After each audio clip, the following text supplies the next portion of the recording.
কথা ছিল আপনাদের সন্ধ্যা পর্যন্ত থাকার কথা, আমরা থাকলেন কেন, ও জায়গাটা ছাড়লেন না কেন? আমাকে আল্লামা বাবুনগরী উনি আমাকে মরহুম যে উনি আমাকে অ্যান্সার দিয়েছেন যে আমাদের তো সন্ধ্যা বন্ধই থাকার কথা।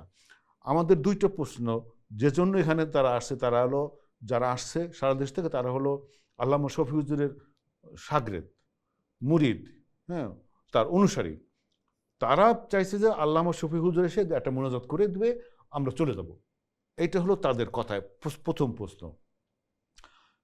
তারা সেটা দেয় নাই। তারা আল্লামা শফি হুজুরকে কেন মতিঝিল আসতে দেয় না তা সরকার জানে বা প্রশাসন জানতো।